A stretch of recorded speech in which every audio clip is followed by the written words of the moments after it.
This is Rat once again, also known as Junjun, and I tell the part where I was the leader, where it gets bad, bloody, and oh so dangerous. It was soon after Gardo got back, with me and Raphael waiting for him by the canal, the sun going down.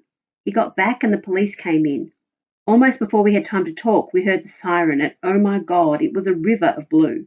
If they'd come slow and quiet, okay, maybe they would have got us, but oh God, thank you again that they love to make a noise and have to show up like some carnival, sirens blasting out all over the town. We just did the obvious thing. Soon as we saw them, we made off. No time to say goodbye, just a half-minute to grab my money, and out we went. Valhalla's a mile wide, and there are so many ways that I led them down to the docks. We got a garbage barge across the bay, and then walked. Gardo has a friend of an uncle or someone who has a stall selling dry goods, and we slunk in there and slept over, wondering what on earth we should do now that we were really on the run. That's what it was for us. On the run, wanted men with no place to go. We had the letter still, and the map, and Gardo told us all about the Bible code, or what he understood of it. We told him about the fridge of money and Zapata's house, and we sat there thinking and thinking, wondering how we'd do what we needed to do. Everyone sure we needed that Bible, and nobody knowing what the next step could be. I had the idea right then because it was clear to me that we had to stay safe. I said we should lie low in one of the big tourist areas where so many street kids work and beg. There's a great gang of them there, and I'd spent some time in it after my station days. So that's what we did. We went up to the strip joints around Benudia and found a spot by a cheap hotel. We put ourselves on the edge of the crowd and tried not to draw attention. I cut off Raphael's hair, just in case anyone came looking. Made him look like a little madman, although he was cute enough still. Cute enough to beg from foreigners, though he wouldn't do it. I said I got you to. He said no. I said my money wouldn't last, and Gardo told me to shut up, so I sewed the cash into my shorts and looked after us all with it, eating on the street and smoking to look as rough as we could. We stuck together and stayed in the dark, stayed with the street boys for a night in the ruin of a place they used, but none of us felt safe. They weren't mean like the station boys, mainly because there's so many coming and going, but I think that we were just so used to being a three. The crowd made Raphael nervous. We found a tiny room instead, high up in a stack of old shacks over a laundry. It wasn't much bigger than a coffin, but it was better than no doors, no windows, and the rent was low. We could just about sit up straight, so there we went and whispered our plans. I made one little change, which Gardo laughed at me for, but wasn't I the hero in the end? I have never liked being nailed up inside a house, and I did it for Raphael too, who still wasn't sleeping good. I got an old tyre lever and loosened part of the roof, emergency exit, just in case, because we knew things were getting hotter and hotter. We knew this was real, scary heat all around us. Even in the weather there was a wind and the freak typhoon hovering over the sea, and we all felt something big was coming. There was no way back from it now, and for the boys it meant they couldn't even see their people again. I heard them whispering and wondering, and Raphael cried at night for his auntie and his cousins. They could never go back to the dump site. They'd lost their homes, I guess. We knew most of all that everything depended on that damn Bible and that little bit of paper we had with the lines of numbers. We had to get that Bible and set those two things together. So Gardo risked it, and one day borrowed my dirty clothes and walked all the way to Culver Jail. He sat and sat, working out where the guards came out, and he spent another 2 days watching the different ships, pretending to be deaf and dumb. When he spotted the guard he was looking for, he followed him. He followed him away from the prison, then he let the guard see him and followed some more. The guard, Marco, he just kept going and going, then found some little tea house in the Chinese quarter. Just the two of them. That was so brave of Gardo, because we'd all worked out how the guard must know there was a price on Gardo's head. We'd gone over it and over it. The prison must have got wise to his connection to the dump and talked to the police. They would have given anything to know what the old man and he had talked about. The big question, therefore, was if we could trust Marco. When Gardo came back, he told us bad news. The man wants 20, he said. He meant 20,000, of course. That was the price of the Bible. Raphael cursed and said. "You sure he's got it? You sure he'll give it?" Gardo thought he had, but what was dangerous was whether he'd really hand it over. He could so easily take a bit of money, say half, and then hand us in. How big a reward would they be offering for news of Gardo? The one thing none of us talked about was what would happen to us if we got arrested. We all knew that if we got taken again, we'd never get out. We'd be dead. I was getting nightmares too by this stage, waking up crying, all three of us like little boys. But we stuck together like a gang. "You think he'll give it?" said Raphael for the 100th time. "Even if we get that kind of money, do you think it's safe?" Gardo shrugged. "We either forget it," he said, "and live here forever, or we give it a go." 20,000 pesos, though, and I had a little under two. My going home money, squandering it on sitting around. Like I said, we all knew we were nearing something huge, but the thing we were near had fences all around it. Raphael read papers to me. Every day there was an update on the Zapata robbery, with a little more hint about how it happened. Police following leads and hoping to arrest someone soon. The fat man saying nothing, but the old scandal of what he did or didn't steal himself was being raked over again, and his face looking dirty and not smiling anymore. The stories would finish the same way every time. Nothing ever proved against him. Gardo told us again and again what the old man in prison had said, and we all knew who we believed.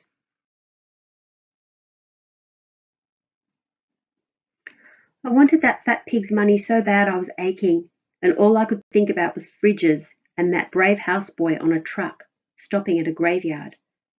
How he got the key and his wallet into the trash. We always wondered whether he slung it when they were chasing him or put it there for someone special to find.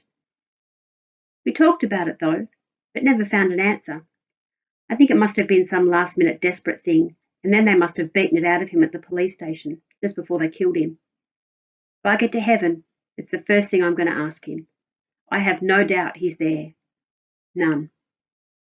Anyway, to return to the story. After a week of getting this and getting nowhere, I decided to make my move and get the 20 for Marco. I've been turning it over in my head, not sharing it, but the more I thought about it, the more it seemed the only way. I told Raphael and Gardo I was going back to the Pahala dump site just to fetch something, and I thought they weren't going to let me. They said I was crazy and it was way too dangerous. They told me if anyone saw me, I could be grabbed and handed over. There was bound to be a reward offered now for any one of us. They couldn't imagine what it was I wanted to get, of course, and I didn't tell them for fear of bad luck. I'm just so used to keeping what I do private, I could not share what I was going to do, nor the fact that I had to do it before the end of the month, which was coming up fast. All Souls' Night was on its way. That's the Day of the Dead. I had to get it done before that. I just said, "I'm going," again and again. Midnight came and I slipped out through the roof while the boys were sleeping. I did say, I think, when you look like the devil's child, you can't even ride a bus. You can hold out your money, but you still get swatted off like a fly. That time I rode with Raphael was luck, and the fact that he has a nice smile and I hid behind him. So I walked some of the way and jumped trucks some of the way. My luck held and got better. I found a garbage truck by the city zoo, and guess where it was going? It was going to Bahala, so I got inside it. Closer to my old home, I had to be on the lookout. Other kids might jump up too, and if I was seen, the boys were right. I had no family, so I might have been sold like a dog. We got inside the gates all right. There was a police car parked up, doors open, and that gave me a turn. But the police were just chatting to the guards, all scratching their asses, and the dogs didn't notice anything. The truck took me past the mission school, slowing down like it was my personal taxi. I was out fast, dropping and rolling, and I dived in under the building. The school is a big set of metal boxes, all bolted up together. The lower ones stand on legs, so there's a little bit of space beneath. I curled up here and waited for my heart to slow down. Nobody was out, it seemed, so I uncurled and moved to the back. There's a guard at the front, but he dozes anyway, because who's going to break in? Who's going to steal storybooks? It would be robbing from your own people, which is why I felt so low. I was about to thieve not just from the Bahala people where I lived, but from Father Juilliard. who had been about the closest thing to a father I'd had so far, never knowing my real father. He was a bit slow and a bit too trusting, of course. Everyone knew that, but he was a good old boy, and I loved him. I started to climb the corner. The windows downstairs all had shutters, which were locked up at night. The upstairs windows had bars and no shutters, and I'd always made sure of an entry point. The truth was that just now and then it was nice to sleep in a big room, but I didn't make a habit of it. The other bit of truth is that I was in the bad, very bad habit of stealing money from the school safe. I did it once a month, just a little. So there were 2 bars I'd managed to bend so nobody would notice, but my head would fit through.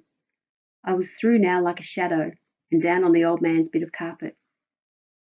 How did I steal from the safe? Okay, the safe is on a table, fastened to the wall. It's not big, and it doesn't need to be because it doesn't hold much. I guess all the big money goes through banks, and they just keep a bit of cash for day-to-day stuff. A bit of cash for emergencies, I suppose. But we're still talking 20 or 25,000, so I hoped. I would never take much, just 100 or so, hoping Father Juliard would never miss it, and if he did, he'd think he'd miscounted. Once, twice a month at most, and that was how my little stash got to grow, which is what I didn't tell Raphael, who's more honest than me. But it's coming out now. You're thinking, how does a boy like Dumb Rat get into a safe? And the answer is so simple you could laugh. Father Juliard, my friend, you must have a bad memory, because you write the lock combination in your diary. You change it every month, sir, at the end of the month, and write the new code down. I would always see it, open on your desk. I'd remember it. This month it was 20861. I saw it when we were on the computer and you brought us that lemonade. But it wouldn't be the same after All Souls Night, and that was why I had to make up my mind to come. I put in that code and the door clicked open. Inside I found 23,000 and a bit more, so that was our Bible money for Mr. Marco. It went into my shorts and I got ready to leave. On a thought, because please don't think the worst of me. Shame was making me ache. I stopped again. The old man's desk was full of paper, and there was a pen in the drawer. I hadn't meant to, and I knew it was a risk, but I hated the thought of you never knowing and wondering who had so betrayed you, so I drew you a picture. I could spell Junjun, so I put the words over me and a big arrow. I tried to draw me like I was hugging Father Juliard, who I gave a big crucifix to, in case the likeness was no good. I put a lot of X's because I know people use them as kisses, and I put it in the safe. I had tears in my eyes. This was a goodbye, and though Bahala Dump could go up in flames and I'd just dance, the mission school had been a good, safe, warm, friendly, happy, fun place. Sister Olivia had been one of the best, and the volunteers before her. Father Juliard had told me stories, given me food, given me money. He'd even kissed me once, which nobody before or since has ever done.